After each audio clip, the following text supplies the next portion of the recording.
राम राम राम हरे हरे, हरे कृष्ण कृष्ण हरे हरे, हरे राम राम राम हरे हरे, हरे कृष्ण कृष्ण हरे हरे. पुंडलिक वरदार विठ्ठल श्री ज्ञानदेव तुकाराम माऊली ज्ञानेश्वर महाराज की जय. जगद्गुरु तुकाराम महाराज की जय. सद्गुरु उदयनाथ महाराज की जय. गोदड फकीर उदास अखंड डोंगरात राहत, डोंगरी हिंडे आनंदानं विठ्ठल बोलता गरजून, विठ्ठल म्हणता जीव जावा हेच मागणे केशवा. गोदड म्हणे विठ्ठलासी अंतकाळी भेट मजसी, डोंगरी हिंडे आनंदानं विठ्ठल बोलता गरजून. आजचा हा चिंतनासाठी घेतलेला अभंग सद्गुरु गोदडनाथ महाराजांचा स्वतःचा अभंग आहे. आषाढ वद्य एकादशी, श्री गोदडनाथ महाराज रथोत्सव या निमित्तानं त्यांची चरणी हे शब्दसेवा अर्पण करण्याच्या निमित्तानं सद्गुरु श्री गोदड महाराज यांचं चरित्र आणि त्यांच्या अभंगावरचं चिंतन हे वाङ्मय पुष्प त्यांच्या चरणी अर्पण करण्याच्या निमित्तानं श्री गोदडनाथ महाराजांनी भगवान परमात्मा प्रभू श्री पांडुरंगाच्या चरणावर विनंती केलेली आहे. श्री गोदडनाथ महाराज म्हणतात, हे विठ्ठला, मी फकीर आहे, उदास आहे, अखंड डोंगरात माझा रहिवास आहे, आनंदानं डोंगरात हिंडतो आणि विठ्ठल विठ्ठल अशी गर्जना करतो. माझी इच्छा एवढी आहे की विठ्ठल म्हणता म्हणता प्राण जावा. आता हेच मागणं आहे की अंतकाळी मला भेट दे. अशा प्रकारची एक दिव्य भव्य अशा प्रकारचे अलौकिक मागणी करणारा हा सद्गुरु श्री गोदडनाथ महाराजांचा अभंग आहे. आजचा दिवस मोठा पर्वणीचा आहे. जगदानी परमात्मा विश्वाचा चालक मालक भगवान पंढरीश परमात्मा पांडुरंग आज सद्गुरु श्री गोदडनाथ महाराजांच्या भेटीसाठी श्री क्षेत्र कर्जत या ठिकाणी येतो. श्री गोदडनाथ महाराजांना भेट देतो आणि पांडुरंग आल्यानंतर पांडुरंगाची विष्णू स्वरूप असणारी जी मूर्ती आहे ती रथामध्ये बसून संपूर्ण गावामध्ये गरुड हनुमंत यांच्या समवेत भगवान विष्णू स्वरूप असणाऱ्या पांडुरंगाची मूर्तीची गरुड रथ जो आहे तो प्रत्येक घरघरी आरती उत्सव करून दर्शन करून त्या ठिकाणी मोठा उत्सव असा हा उत्सव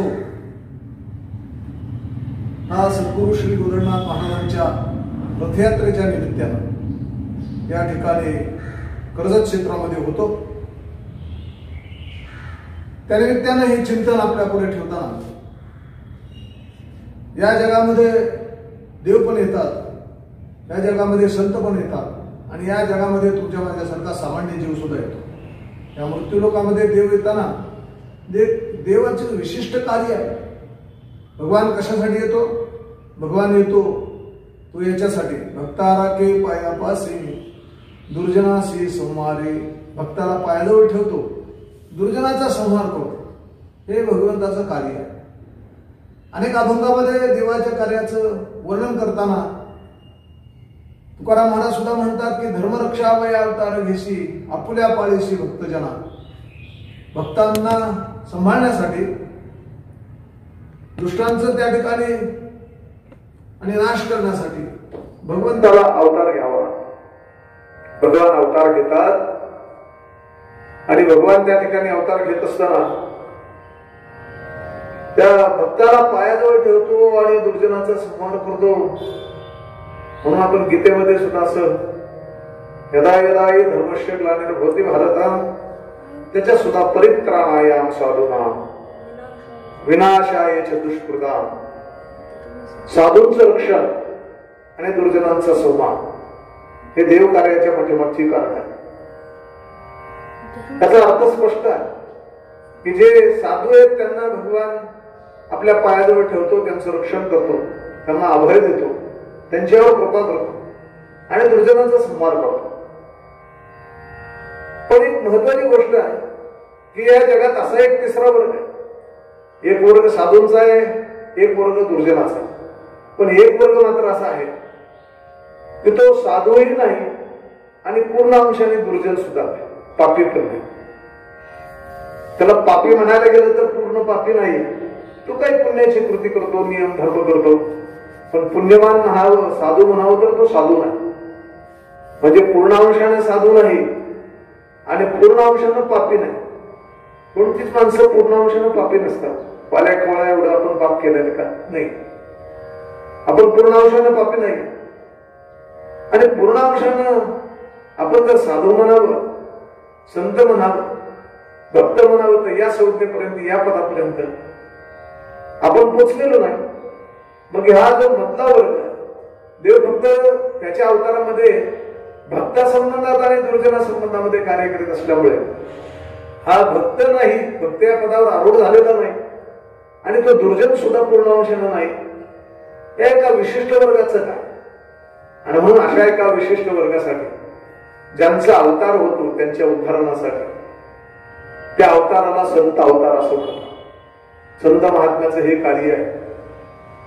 संतांना दया येते आणि संतांच्या अंतःकरणात ओतप्रोत अशा प्रकारचे अपोपर भाव रहित असणारी ती दया आहे. ती एवढी असते की जे का रंजले गांजले त्याशी म्हणे आजो आपुले, बुडते हे जड न देखे डोळा. किंवा आणखीन एक प्रमाण सांगायचं झालं तर उद्धाराया जड जीवा, जगाचा उद्धार, जड जीवांचा उद्धार करण्यासाठी महात्मे या अवताराला येतात आणि समाजाचा उद्धार करतात. आणि तसंच या ठिकाणी आणि आपण जर बघितलं तर गोदडनाथ महाराजांचा अवतार याच कार्यासाठी आहे.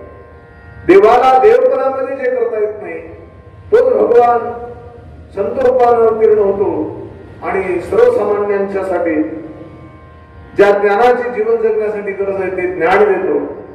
आणि म्हणून या ठिकाणी असं म्हणतात की गोदडनाथ महाराजांचा अवतार याचसाठी आहे, जड दिव आहे जे आहे त्यांचा उद्धार करण्यासाठी. आणि संत श्रेष्ठ श्री गोदडनाथ महाराज यांचा अवतार झाला. अवतार होत असताना पवित्र ते कुळ, पावन तो देश, त्यांचं कुळ पवित्र, ते द्वेष पवित्र आहे, कर्ज क्षेत्र पवित्र आहे की जिथे मोठा महात्मा आणि जन्माला आला. महाराजांचा जन्म शके 1681 म्हणजे सणामध्ये विचार करायचा तर 1759 हे त्यांचं सण जन्मसण. कर्जत गावामध्ये, कर्जत गाव भाग्यवान आहे की असा महात्मा त्या ठिकाणी तुरडमल घराण्यातील चंद्रभागा मातेच्या पोटी आणि त्या अवताराला आला.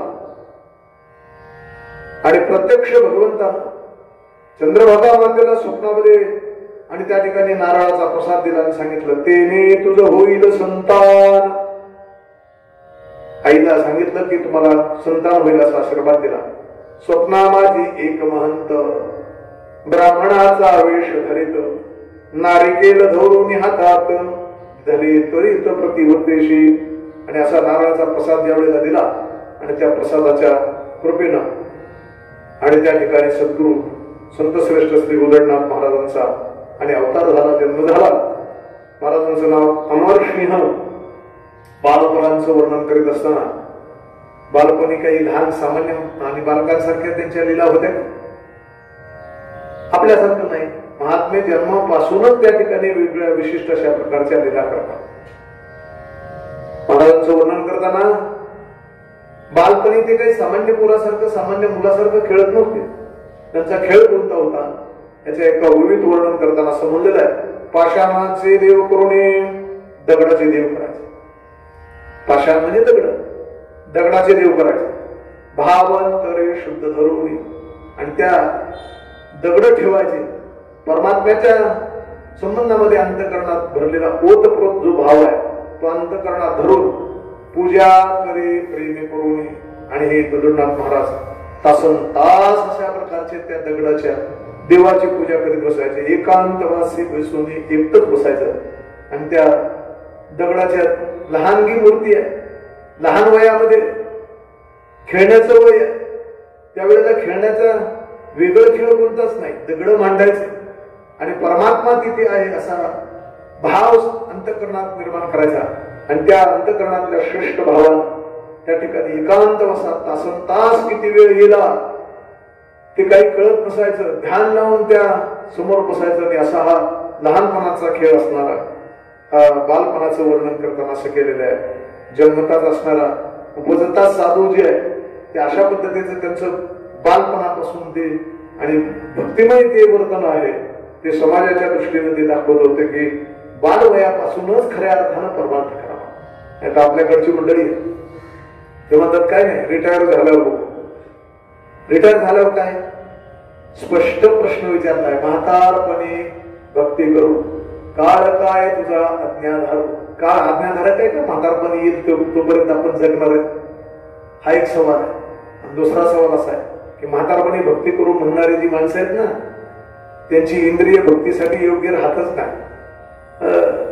महाराज वर्णन करतात अरे इंद्रिय नीट राहत नाही, मजनाय डोळा पडली झाकून नाही का. तर महाराज वर्णन करताना किती वर्णन करतात ऐका. नाक मुख गळू लागले नाही का, लाळ आणि शिंपू स्वानापरी गती झाली अवघे करती हडहाड. आणि अशा परिस्थितीत कसा परमार्थ होईल. म्हणून बालवया कौमारेत आचरित प्रज्ञा, बालपणापासून भक्तीला सुरुवात करावी. हे समाजाला दाखवण्यासाठी ह्या लीला ते करीत असल्या कारणाने समाजासाठी एक आदर्श अशा प्रकारचं वास्तविक आता यांना कर्म करण्याची आवश्यकता नाही, ते भगवंताचेच अवतार आहे. पण ते कशासाठी महाराज वर्णन करताना तुकाराम महाराज म्हणतात हे कशासाठी असं वर्तन करतात. ते म्हणतात काही नाही, हे जसा एखादा शिक्षक मास्तर आपल्या हातात पाटी घेऊन अर्भकाचे साठी पण ते हाती घेतली पाठी, पण ते म्हणजे गुरुजी तैसे संत जगी क्रिया करून दाविती आणखी अशा प्रकारच्या क्रिया करून दाखवतात आपल्यासाठी. बालवयामध्ये अशा क्रिया भक्तीच्या करून दाखवतात हळूहळू. आणि त्या ठिकाणी संत श्रेष्ठ सद्गुरू श्री गुरुदेव महाराजांचा वयाचा भाग पुढे पुढे चालल्यानंतर पूर्व पुण्य सुकृत ज्यांचं मोठं आहे त्यांना गुरुकृपा व्हायला काय अवघड आहे मला.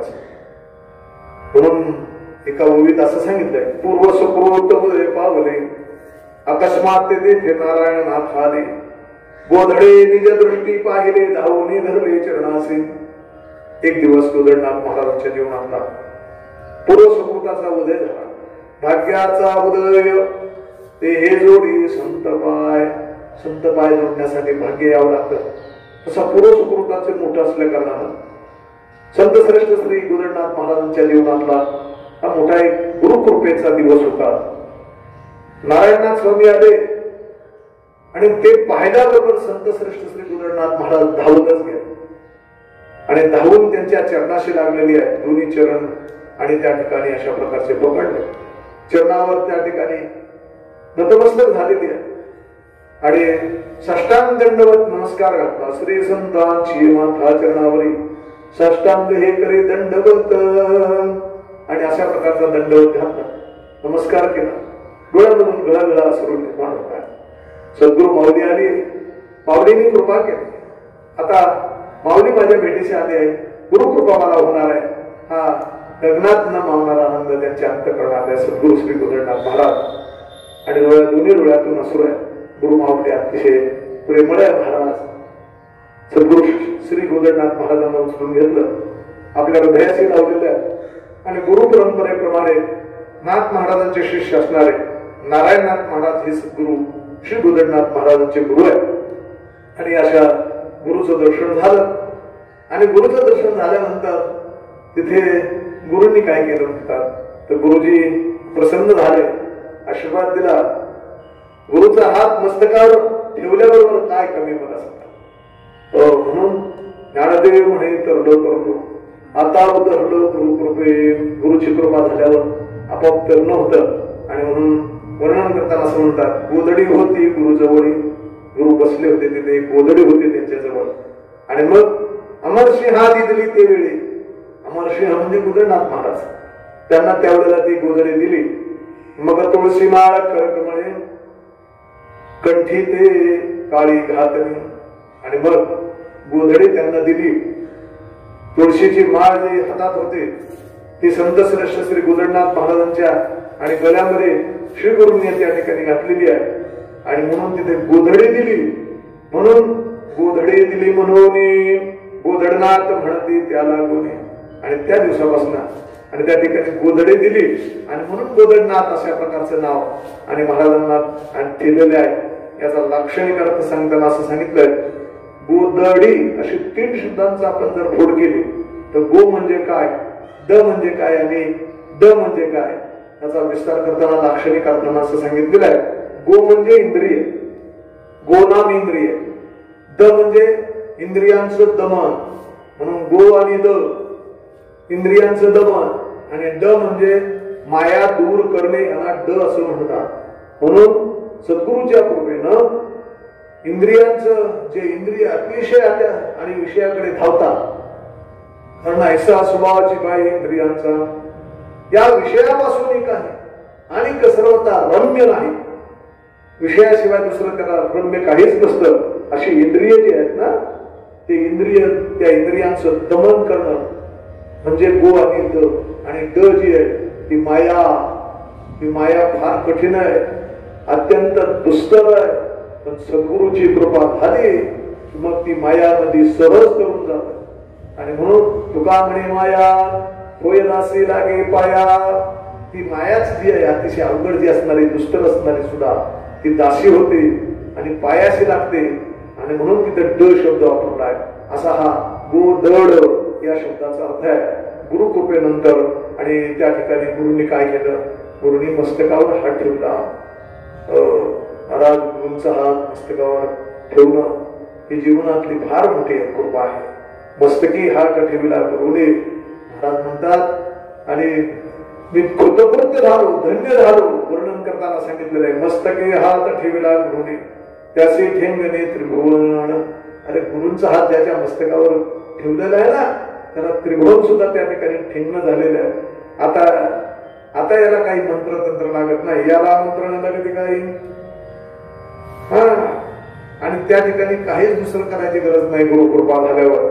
आणि गुरुने त्या ठिकाणी सांगितलं, गुरुने कानामध्ये मंत्र दिला आणि गुरुने मंत्र दिल्यामुळे गोदड शहाणा त्रिभुवनी, शहाणा याचा अर्थ सगळा, आणि ज्ञान प्राप्त झालेलं आहे. त्रिभुवनात त्या ठिकाणी अशा प्रकारचं जे ज्ञान उपलब्ध नसतं, होत नाही लवकर. तर त्रिभुवनामध्ये जे ज्ञान आहे त्याप्रमाणे त्या ठिकाणी गोदडनाथ महाराजांना सद्गुरूने ज्ञानाची प्राप्ती त्या ठिकाणी झालेली आहे. आणि सद्गुरूची कृपा झाली. त्यानंतर सद्गुरू संत श्रेष्ठ श्री गोदडनाथ महाराजांनी त्या ठिकाणी अनेक प्रकारची तप केलेली आहे. तप फार कठीण असतं. तप 3 प्रकारचं आहे, कायिक, वाचिक आणि मानसिक तप असं म्हणतात. या तिन्ही तपांचा प्रकार जो आहे तो कठीण आहे. कायिक तप करायचं म्हणजे इंद्रिय त्या ठिकाणी जी आहेत ना, त्या इंद्रियांचं दमन करून इंद्रियांना विषयाच्या द्वारात आणून तो परमार्थाकडे लावणं ही शारीरिक तपाचा भाग आहे. वाचा घेई माझे वाचे, गोड नाम विठोबाचे, त्या वाचेला सवय लावायची, त्याला वाचिक तप म्हणतात. मानसिक तप आहे, मनानं त्या ठिकाणी मनात चिंतन चित्त जे आहे ते भगवंताच्या ठिकाणी स्थिर करणं. असे काही वाचिक मानसिक तप करणे केलं. ते कसं केलं त्याचं वर्णन करताना तप करणं म्हणजे सोपी गोष्ट नाही. महाराजांचं तप कसं होत ऐका. वडवळ उंबर फळ खाऊनी आठवीला गोपाळ, खायला काय भूक लागल्यावर उंबराची फळं वडवळ आणि खाऊन त्या ठिकाणी गोपाळ भगवान आठवला. आणि तेही फळं जे आहे ते तोडायचे नाही, खाली पडली ती घ्यावी, खाली जी पडलेली ती घ्यायची आणि मग झाडावरच तोडायचं नाही, चंद्रभागेचं पाणी प्यायचं. आणि त्या ठिकाणी गोदडनाथ वर्णन करतात, गोदडनारायण चरणी, असा गुरुच्या चरणी श्री गोदडनाथ महाराज मी आहे. आणि असं तप केलं. तप करताना पंढरीची वारी हाही प्रकार या ठिकाणी त्या ठिकाणी प्रतिमासी, आणि त्या पंढरीची वारी प्रतिमासी कसे वारी गोदडदा तसे पंढरी. 11 वर्ष लोटली यावरे नवलपरे वर्तले, 12-11 वर्ष वारी केली. आणि 11 वर्षानंतर नवल झालं.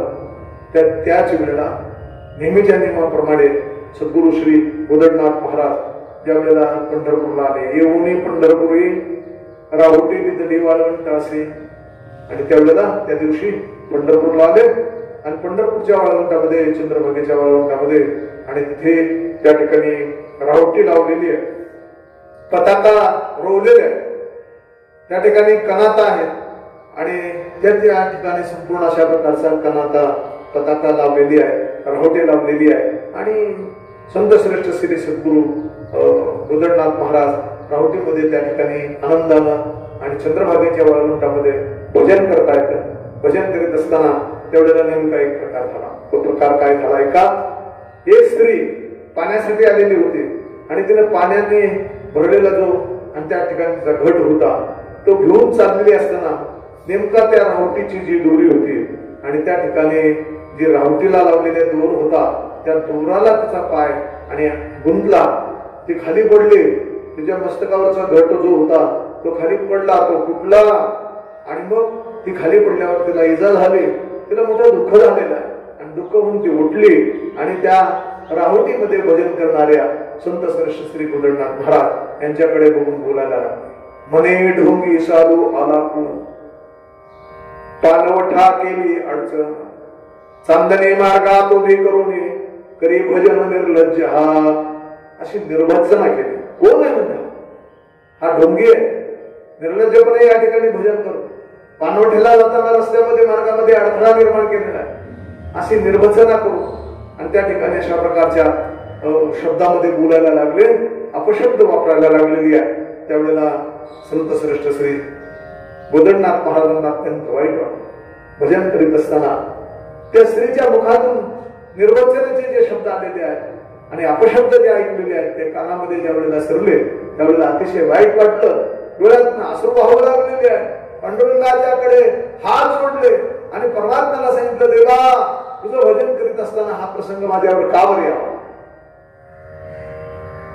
तेवढं त्या ठिकाणी मी आणि श्रद्धेनं वारी करतो. 11 वर्ष झाले.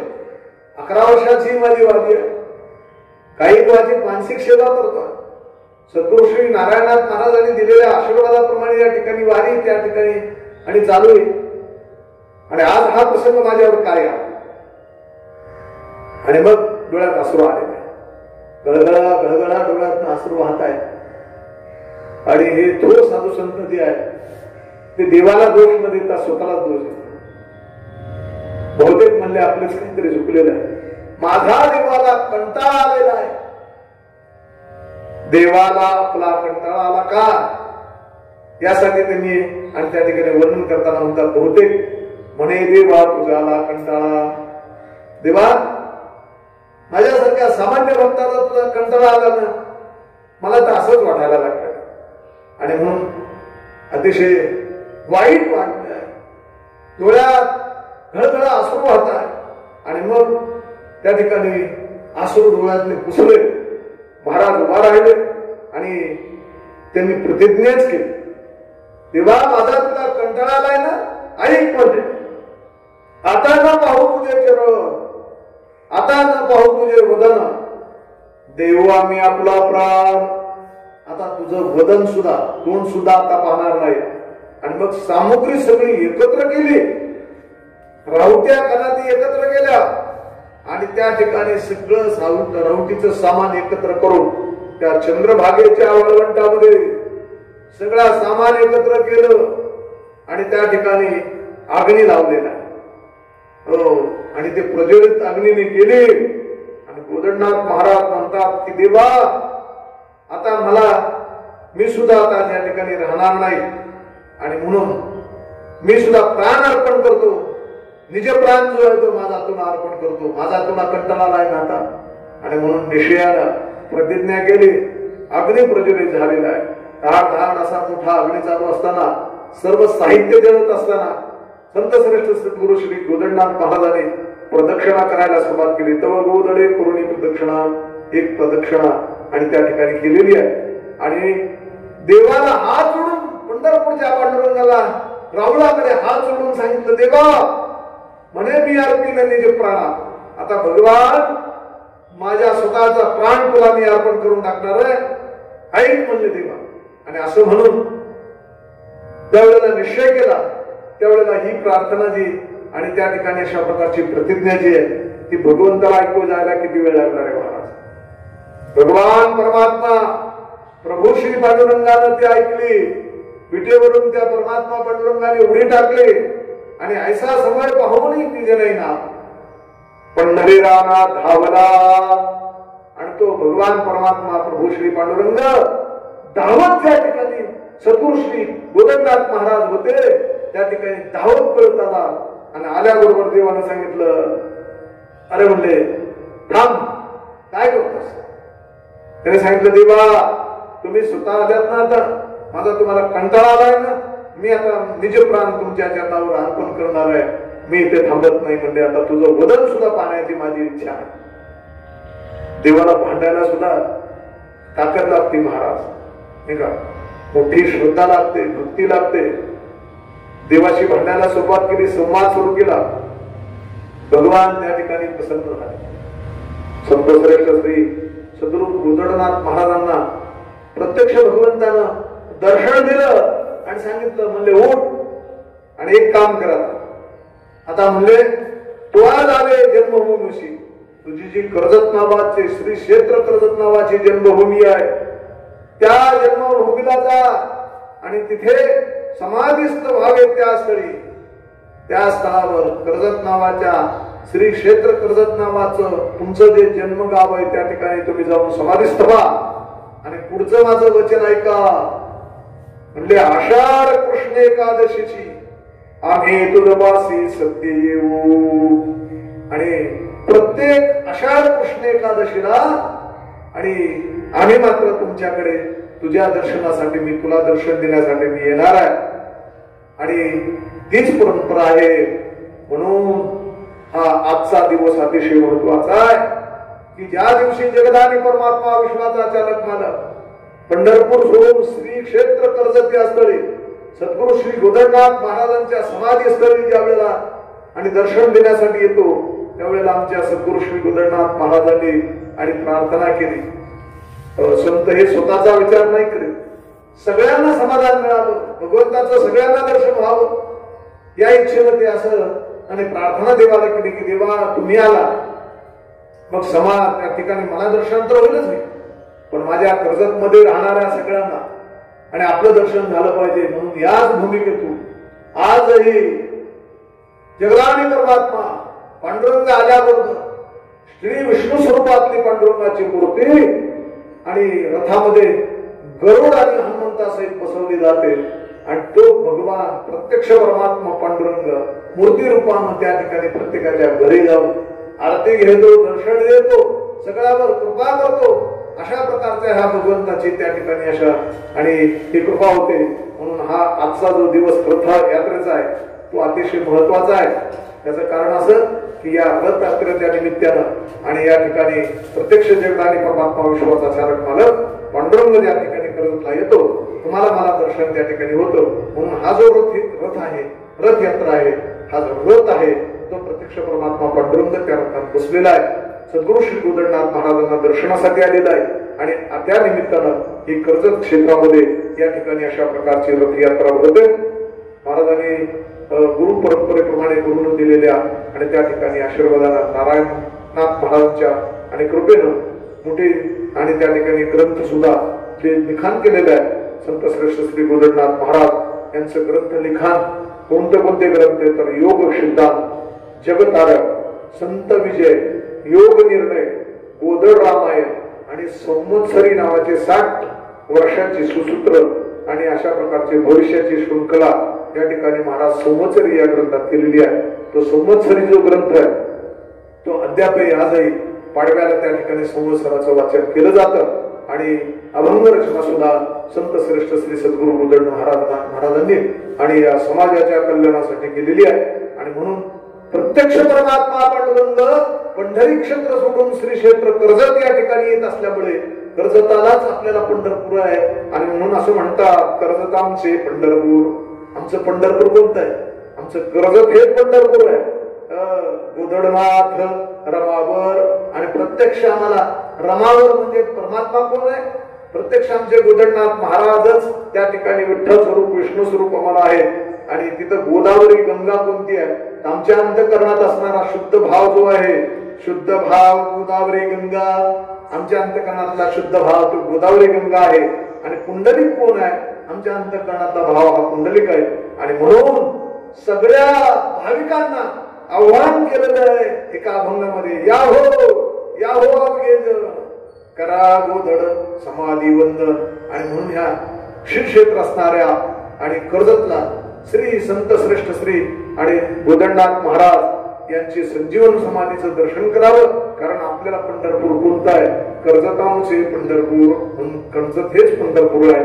आणि त्या ठिकाणी अशा प्रकारे सद्गुरू श्री गोदंडनाथ महाराजांच्या पथयात्रेच्या निमित्तानं या ठिकाणी ही आणि थोडीशी जी शब्दसेवा आहे त्यांच्या चरणावर अर्पण करताना एक प्रार्थना सद्गुरू श्री गोदंडनाथ महाराजांच्या चरणावर करायची आहे की महाराज आमच्यावर अशीच कृपा ठेवा आणि तुमच्या कृपेनं आमच्या जीवनामध्ये आध्यात्मिक प्रगती व्हावी, खऱ्या ज्ञानाची प्राप्ती होऊन या ठिकाणी आमचं कल्याण कृतकृत्यता त्याला म्हणावी ती व्हावी अशी प्रार्थना सद्गुरू श्री गोदंडनाथ महाराजांच्या चरणावर करतो. आणि झालेली सेवा त्यांच्या चरणावर अर्पण करून या ठिकाणी पूर्णविराम. पुंडलिक वरदार विठ्ठल श्री ज्ञानदेव तुकाराम माऊली ज्ञानेश्वर महाराज की जय. जगद्गुरु तुकाराम महाराज की जय. सद्गुरु श्री गोदंडनाथ महाराज की